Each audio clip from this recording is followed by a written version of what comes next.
Hello and welcome into a Thursday edition of the Jet Report on this beautiful sunny fall day. What is going on? I am Matt O'Leary. It's a little chilly today out there when I went outside, but hopefully warming up a little bit. I have a busy day and weekend actually. I am in a wedding party on Saturday, and there is the rehearsal dinner, and I got to get like my tux fitted again when I go to pick it up tomorrow.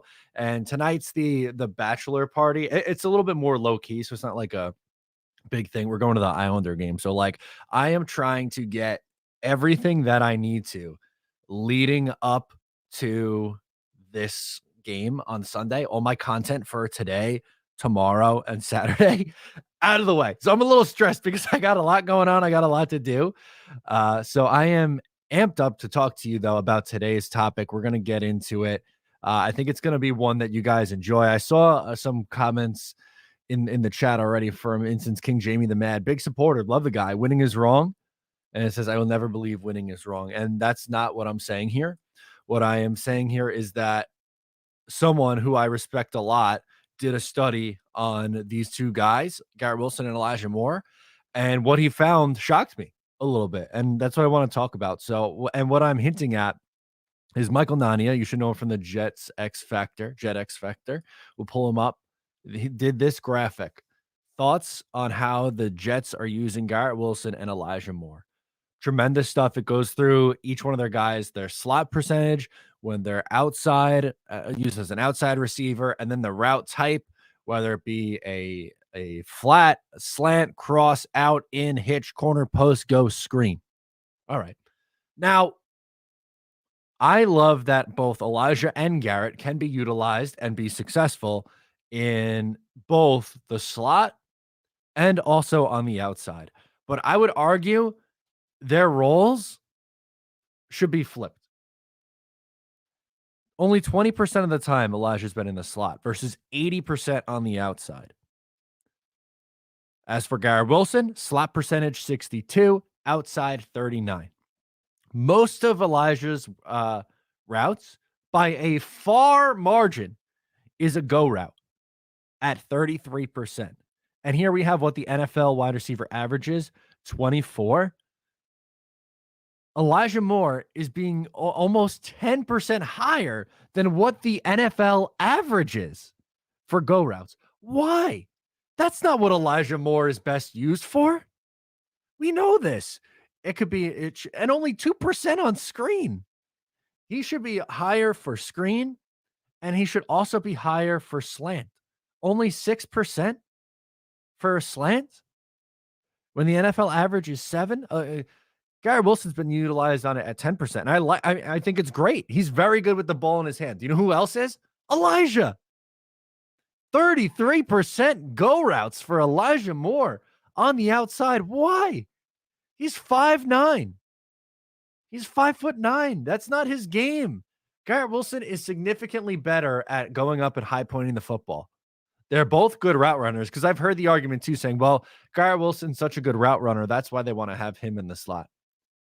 I hear you and I get that, but is Elijah also not a good route runner? Oh, yes, he is.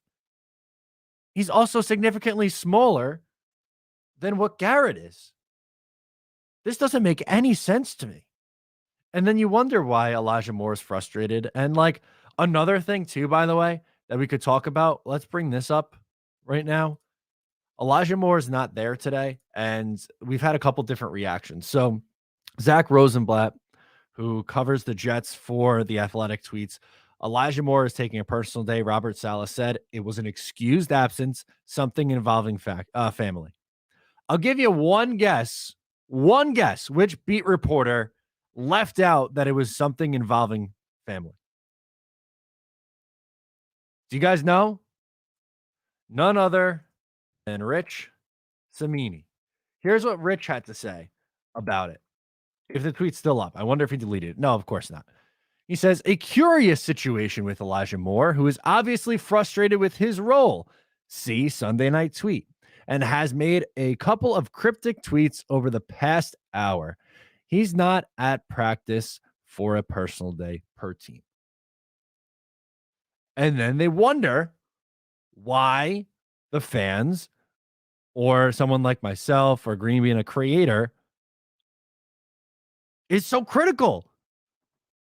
This is 100% making something out of nothing. What are we doing here, man? This is crazy. Obviously, Elijah is dealing with something right now, and I am wishing him the best with that. It's family, it's personal. I am not going to speculate what it is. I'm not going to ask any questions about it. All I hope is that everything in his personal life is going well and that he is okay and back for Sunday. That's the most important thing, but the most important on that list, obviously being with taking care of the family situation first, but just typical disgusting stuff from our guy, Rich Samini. But how wild was that? And shout out to Michael Nani again for pulling those numbers because I was genuinely stunned and blown away when I saw some of those numbers and how they're utilizing Garrett Wilson and Elijah Moore. I'm glad they're winning. They're running the ball great. But can they improve? Yes, they can. And it's okay to talk about those things. Crazy. So with that, let's go to the comment section. We'll hang out for a little bit. Harlan says, Mr. Aaliyah, relax. You'll get everything done. Thank you. Appreciate it, as always. Hennessy says, let's get another lucky win, boys. I'm in. Love that. Harlan says, Hennessy Heisman, I'd take any win I can get. 1,000%. I would 100% take any win that it comes, even if it's against the backup, because you know that's going to come. If the Jets win this game against the Denver Broncos and it's not Russell Wilson starting, well, then it's going to be, well, they really only have one win that counts against the Green Bay Packers, which that even's a question mark because you had the thumb with Aaron Rodgers. King Jamie the Mad says Jets 31, Broncos 21. I would love if the Jets hang a 30 spot on this defense. I don't believe that's going to be the case. JK says one Jets drive is going to be insane. Best one ever. Yeah, I can't wait to see. I got to get back in the habit of watching those every week. I love the off-season ones that they do. But during the in-season, there's so much going on that I can't watch every week. I should make more of an effort, especially this week. I should watch. The last one I saw was the win against the Browns.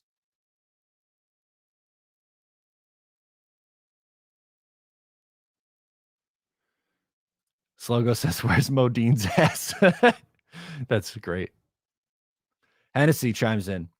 You can't have family issues or a pregnant wife on this team. No, apparently not, because then you're going to be criticized for not being there.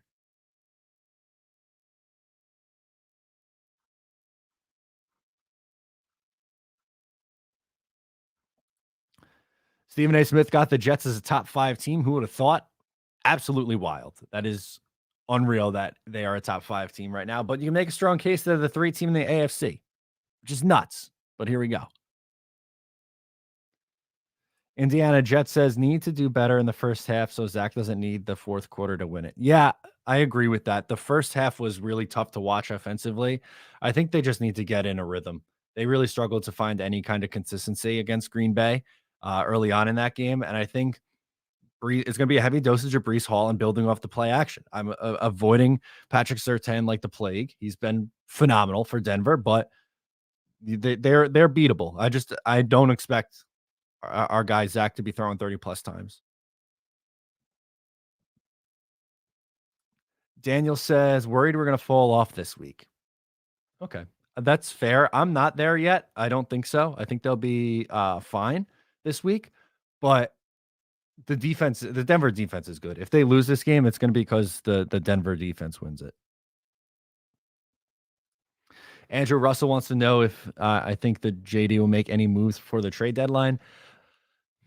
I don't think they're going to be buyers at the deadline, and I'm okay with that. I've said this a few times this week on these streams, but I want the Jets to continue with their young core and let these guys continue to do work. I'm not necessarily looking to give up picks for a veteran guy or someone on Carolina. I'm also not necessarily looking to give away Denzel Mims or Bryce Hall for nothing.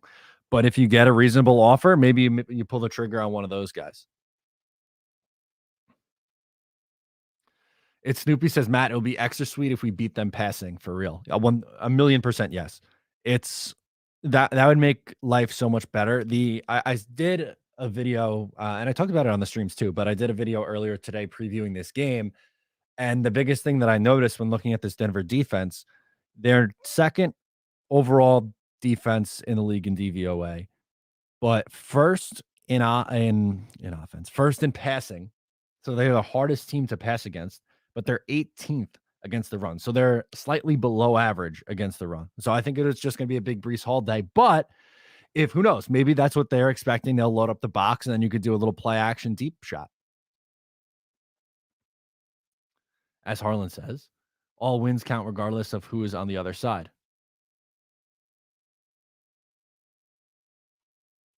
And as he says, nah, Packers win doesn't even count because the Packers aren't the Packers. Yeah, there you go. That's it. None of these wins count. The Jets are actually 0-6. They're not 4-2. Ooh, I like this one. Slugo says, I can see our defense pitching a shutout in Denver. I hope so.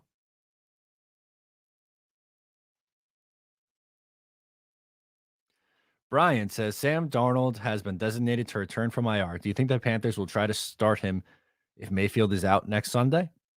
Yeah, I think Mayfield is going to be out for a little while, right? I think he's still going to be out. But I wouldn't be surprised if Darnold gets another shot. I don't think anything's going to come of it. I think at this point, unfortunately, we kind of know what Darnold is, but yeah, there's a shot that he starts.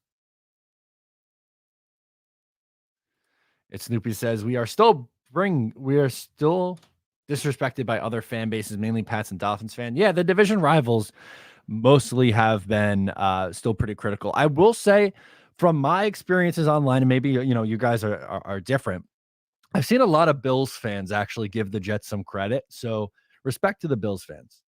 And plus, they're nuts in the best way, mind you. But I've seen a lot of Bills fans show some love to the Jets. So love that. CD wants to see all Jets tight ends active on Sunday. Yeah, I mean, if they're going to run heavy, that would make a ton of sense to do. That'd make a ton of sense. Oh, I like this one from Andrew Russell. I want to toss this up here. He says, Carl Lawson's breakout game is this week, 3 sacks and a forced fumble. I love that. Absolutely. It's fantastic. That would be phenomenal. He kind of already had the breakout game. He was really good against Pittsburgh, but I would love for him to get 3 sacks and a forced fumble. Hell of a day. Let's go. Yeah, VR Hidalgo says Denver defense allowing only 16.5 points per game. Yeah, they're a tough D. They're extremely tough. Daniel says, only worried because I talked so much shit the last 3 weeks. Enjoy it, man. Why not? We need to. Ike, over under 9 rookie of the weeks this year. How many has it been so far? 4? I think they might have a good chance to hit it. Snoopy wants to know, is Geno the modern day Rich Gannon or Jake Plummer, or will he fade soon enough? Good for Geno, man. He's putting up numbers. They're playing well over their head. I don't buy it because over his full NFL career, we've seen a lot, but I think it'll probably fade, but good for him. He's putting up some numbers, man. CD says, only the losses count? Yeah, apparently. The Jets are never supposed to win.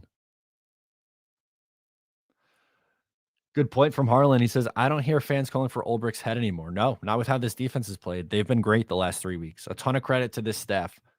They were adjusting, and hell, even LaFleur, who I thought struggled really in the first half against the Packers, calling plays, he adjusted. They started running the ball, and the Packers couldn't stop it.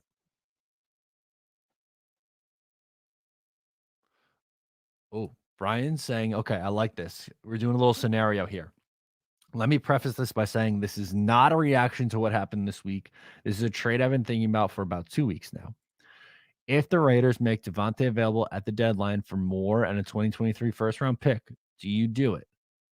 Adams would be pretty cheap on the cap. I would say probably no.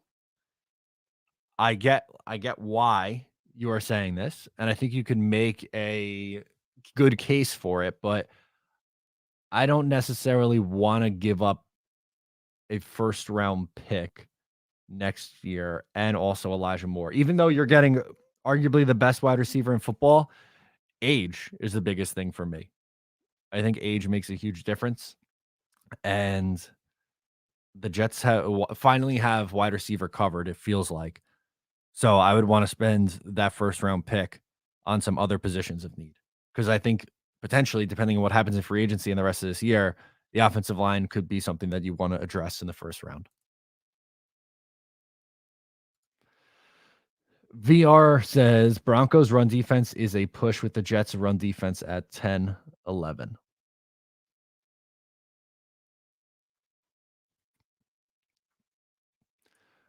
Early test to establish the run, keep using quick screens and motions. Use play action and rollouts to take some deep shots to ease the box. Keep integrating our tight ends. They are key. Zach will be fine. I'm with you. I think Zach will be fine also. I don't expect this to be the game where he's throwing 30 times and getting up over 250 yards. I think this will be another very game manager time. And if that's the case, then so be it. Just keep winning.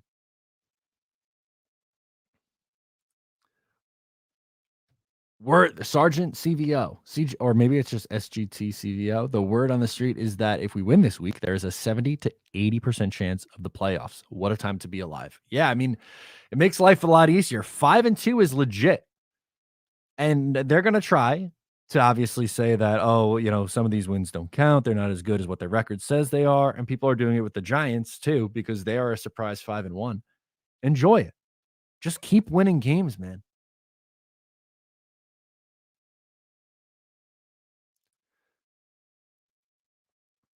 Denver D is top 5, 184.5 yards per. I need Zach to shatter that. I don't know if that's the line, right? Like, let's say his over under passing line for this game was 184 and a half yards. I'm taking the under. I think he comes in around 150 this week. It's your boy says making some sausage patties and home potatoes while listening. Ooh, that sounds fantastic. My score prediction is 23-16 with Hall having 21 for 105 and 2 TDs. Ooh, I like that prediction a lot. Have a day. Another Brees Hall day? Sign me up, man. JK says, I hope Tua is playing next time we see the Dolphins so we can sweep them. Then those fans got nothing to say. Yeah, they'd be real quiet then because that's been the biggest excuse that I've heard this entire time. We got a super chat. Let's jump on down to Dallas. James Santana. Thank you so much for the super chat and thank you so much for joining. I missed the beginning of the stream, but I always thought Elijah and Barrios would be in the slot and Mims would back up Davis or Garrett on the outside. Yeah, that was kind of my assumption too. And the thing is, that's really not the case. I'll pull it back up for those who missed the start of the stream. It is courtesy of Michael Nania. Did a really nice study here where 80% of the time Elijah's been on the outside and 33% of his routes have been go routes, which is a deep route. NFL average, wide receiver average is 24. He is well over that. So I am very surprised, Dallas. I really am. John joins in with the super chat and says the Jets owe the Broncos a loss based on recent history. I painfully remember that Super Bowl run. Great work, Matt. Let's go. John, thank you so much. Yeah, 90. Well, a few things. One, last year they were shut out in an ugly, ugly, ugly game. And then number two, there's been other points in history where the Broncos got the better of the Jets. Down the stretch in 2008, the 98 AFC Championship game, obviously. Yeah, the Jets deserve to stick it to the Broncos, man. How about like someone said, I forget who it was, but someone said earlier the Jets could pitch a shutout. Let's go. Sign me up for that, man. He can pass 15 times for 250 if they can make them stack the box. That would be epic. Can you imagine a couple deep shots? Maybe you finally get the Elijah Moore. He's running 33% of his go routes. Maybe they finally connect on one.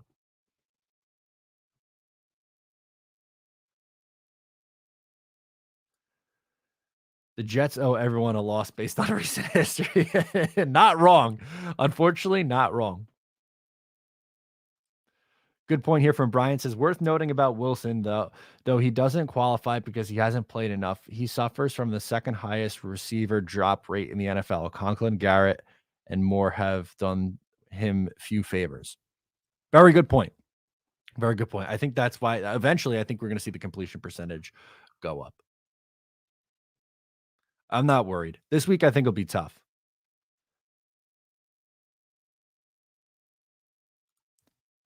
Although Indiana says most of those fall on Zach because of the placement of the ball. Okay. I see that as well. This is Zach Wilson's breakout game.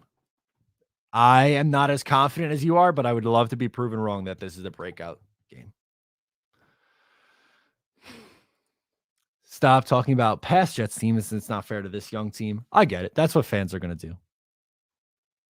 We have another super chat. Tyler, what's up, man? Can't believe the Patriots have two legit quarterback ones now that Bill is doing some job up there. You rat. Go back to editing my videos, you bastard. This is my buddy Tyler. Thank you for the super chat, my friend. I love the thumbnail, by the way. I'm going to text you back right now. He's the best. Shout out to Tyler. Thank you for editing today.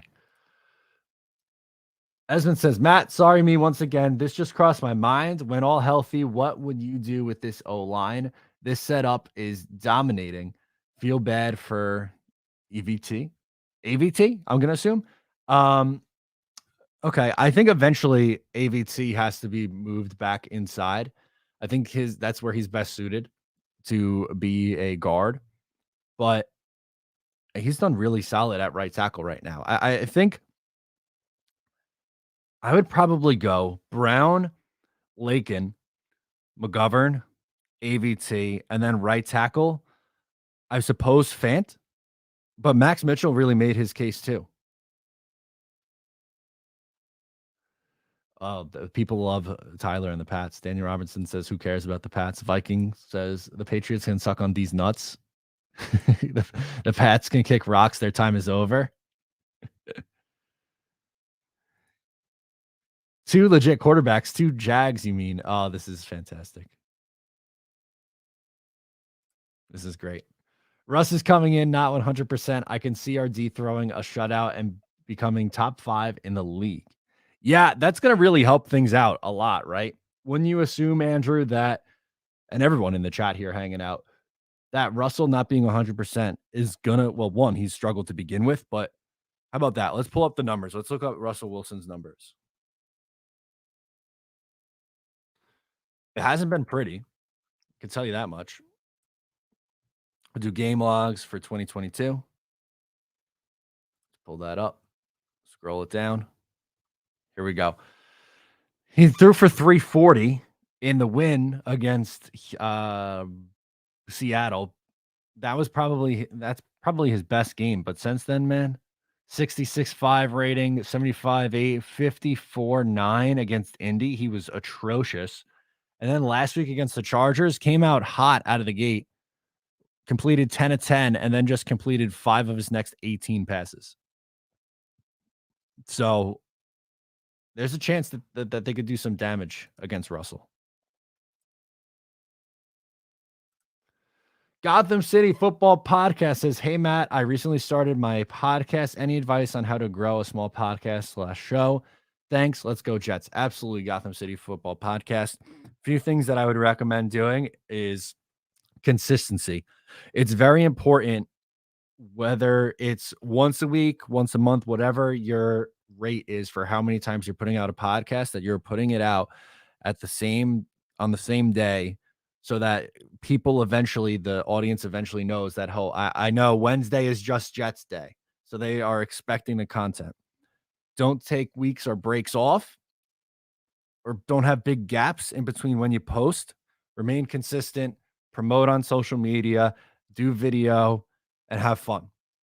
If you're in it for the money, that's not what you are. You're not going to have success with that mindset, because it's a grind. It's very much so a grind. So You got to do it because you love it. If you're a Jet fan, you're already grinding it out. So appreciate it. Best of luck with it and stay consistent. I love it. It's your boy says they lost against the Seahawks because they tried a 62-yard field goal with 2 timeouts left. Yeah, that was hysterical, which is another thing. I think the Jets coaching staff can coach circles around this Denver staff, which is nuts because last year or even early on this year, people were like, even Jet fans were saying that they're not sure that Saleh and this staff could hang with just about anybody. But I could say with full confidence, bias aside, Jets bias aside, Robert Saleh can coach Nathaniel Hackett under a bus. That I think is more than fair.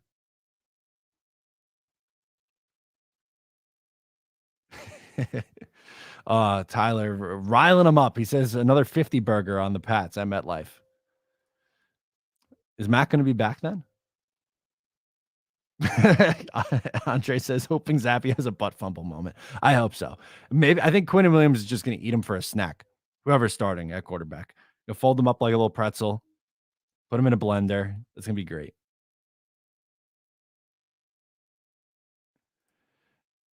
Nathaniel Hackett is a racket. He didn't even call plays in Green Bay. Yeah, I don't know how he got that job. It's very Adam Gase like. Some hardcore nepotism there. Which is, Brian sums it up perfectly. Adam Gase officially off the hook. Nathaniel Hackett is the most underqualified head coach in NFL history. Yeah.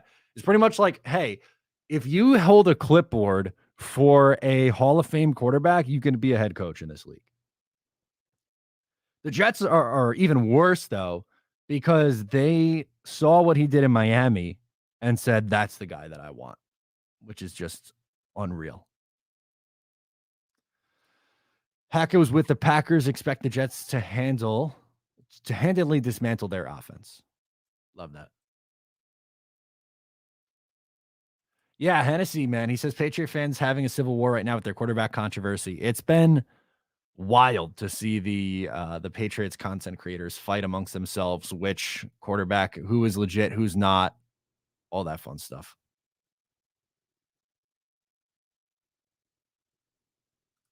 Adam Gase got those eyes of determination, though. He's a nut. Loco Joe, you're having the best start in almost a decade, and all I see is Zach still sucks. I even saw a couple of guys saying they want Joe Flacco back at quarterback. Like, really? How many, especially against Pittsburgh, how many times would Flacco have gotten sacked? It's wild. Unreal. Steven says, I see a big letdown coming. They'll stop our run. They'll run on us, and Zach will throw a pick. That's unfortunate, Steven.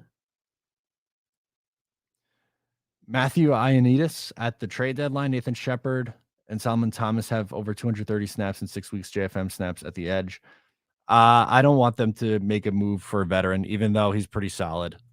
I have no issue with him. Again, he is a pretty good player. Right now, he's with the Panthers, so you would assume that he's available. Pretty good defensive tackle. Obviously, he was at his best in 2019 when he had 8.5 sacks. The year before that, 7.5. But I'm good with just rolling with what this Jets roster has. Look at a photo of Nathaniel Hackett and convince me he's 42 years old. I guess he's a guy in his late 60s. Is he really 42? Let's see. He's 42? That's a rough 42, man. Oof.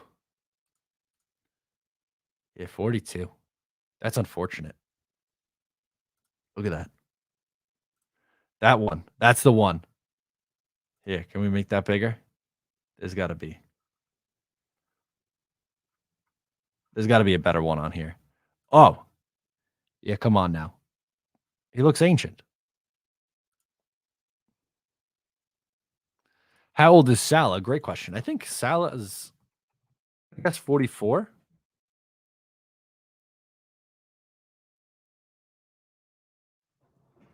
Robert Salah age. 43. He looks much better than Hackett, I can tell you that much. It's a stressful job, I guess. That's true. That's unfortunate. LOL. That stinks. Pete Carroll does look better than him. Pete Carroll's in great shape, man. How he over 70 now? Pete Carroll? He might be. He's 71, man. He could get around. He's still got that energy. Yeah, he has the gray hair, but he looks good.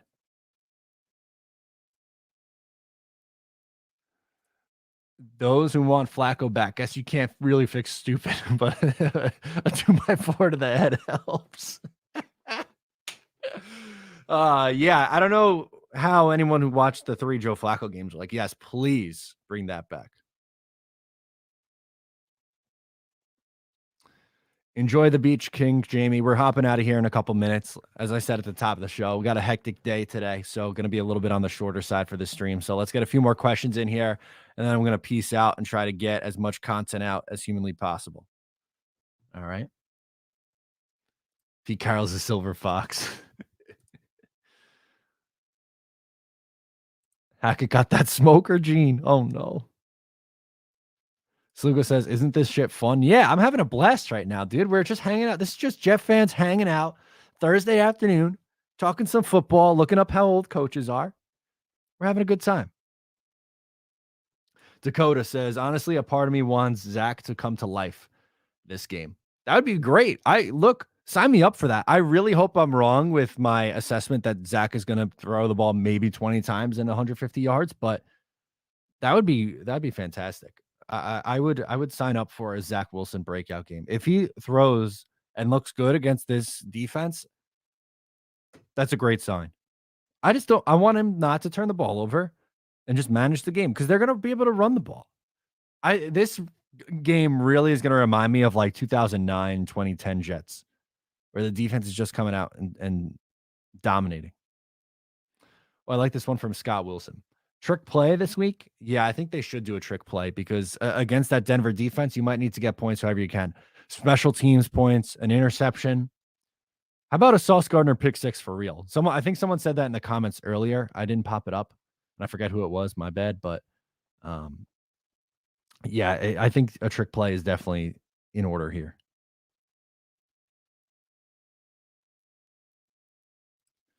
Hennessy, Matt, you really doing this full time now? If so, best of luck, bro. You have my support. Yes, sir. As of October, we're doing this full time. So we're cranking out more content. I also have an Islanders podcast. So if you are an Islanders fan, you can check that out. Patreon.com/uptheturnpike.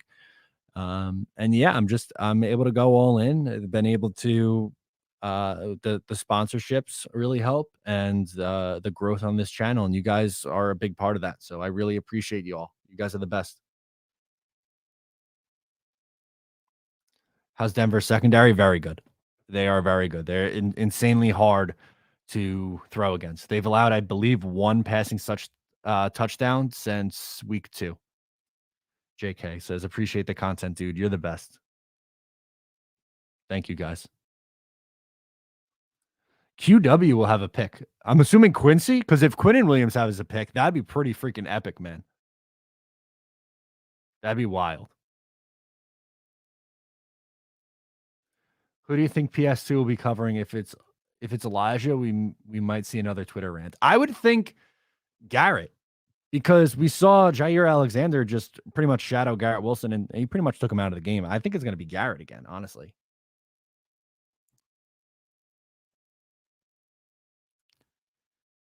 If we could play turnover free, we win this game. Oh yeah, Matt, great intro music. Let's go Jets. Yeah, that really hypes me up, this intro one. I found it on YouTube, actually, on one of their like royalty free clip, because you gotta be very careful if you're a creator with what you use, because YouTube flags you for anything, man, and then you get demonetized, or then you get a copyright strike, and that's no bueno. So I went through their audio library and found that banger. I feel like hard rock or like a rap instrumental is really good hype music for a stream. So maybe eventually I'll work in some royalty free rap stuff too. By some miracle or injuries only, do we go pass happy? We will. Oh wait, no, sorry. Let me reread. By some miracle or injuries only do we go pass happy. We will go round and pound and utilize short passes. May take some deep shots, but not many. Yep, I agree. I'm with you there. I think they could do play action and open up the deep shot eventually. So I think that's the move. Oh boy. Hey, I'm 1-5. My team is Kyler, Brees, J Rob, Waddle, Hop, Gabe, Brendan Cooks, Dylan. Should I trade Gabe and J Rob for Myers and ETN? Maybe you got to change something up. I might highly consider it. I would strongly consider that. We found the Broncos fan. Broncos will win this game. We have the number 1 rated defense in the NFL. They are very tough to pass against. Rushing against has been a little bit easier. 18th in rush DVOA. I think it'll be a low scoring game. I don't trust that offensive line or that offense, though. I can tell you that much. John Finnegan, do you have any big picture goals for this channel? I personally love the bits of gambling content you intertwine into the channel. Yeah. So I'm gonna do more of that because I'm working with BUSR, who's one of the sponsors. Shout out to BUSR. But yes, that's why on Saturdays I do the props. And then on Fridays, if you like against the spread picks for the NFL, I do the show Best Bets with Joe Maniello. So definitely going to be mixing in some more gambling content going forward. And also in the off season, it's hard in season right now because there's just so much going on during the week. But I think in the off season, we can really get into individual player performances. So like rewatch games and rewatch, plays from individual players and break that down too. I think that's the move.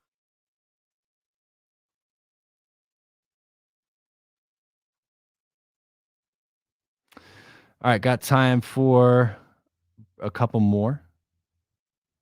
Matt needs to be the next Tony Romo doing games. LOL. Brandon loves the weekly pick show. Yeah, I'm against the spread. I've really struggled this year, but Joe is very good. If you're from Long Island, you should obviously have heard of Newsday, and Joe Maniello is a picks writer for Newsday and does great stuff.